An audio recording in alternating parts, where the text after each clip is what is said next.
Iran, the bully of the Middle East, must now make peace. If they do not, future attacks will be far greater and a lot easier.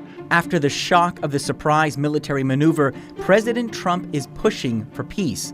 But some politicians on both sides say the action was an act of war. Just moments after learning of the attack, Senator Bernie Sanders didn't hold back. But it is so grossly unconstitutional. All of you know that the only entity that can take this country to war is the U.S. Congress. The president does not have the right. Alexandria Ocasio-Cortez echoed Sanders, calling the attack a grave violation and clearly grounds for impeachment. And from Republican Thomas Massie, I think this was a bad move politically, but it's also just a bad move legally and constitutionally. So is bombing nuclear strongholds and firing cruise missiles an act of war? Well, it depends who you ask.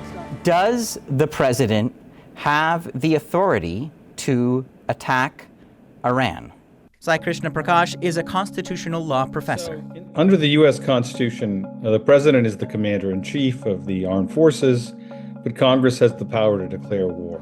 That's in Section 8 of the Constitution, and it's pretty simple. The Congress shall have power, among other things, to declare war.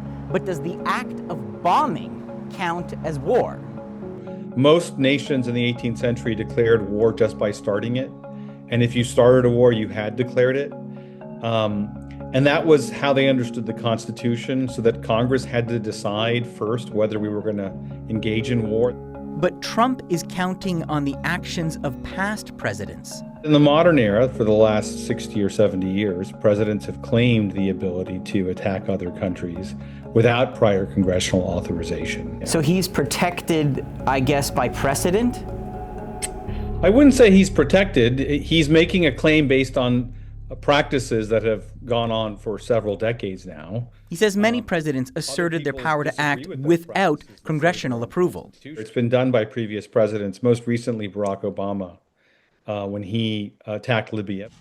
We struck regime forces approaching Benghazi to save that city and the people within it.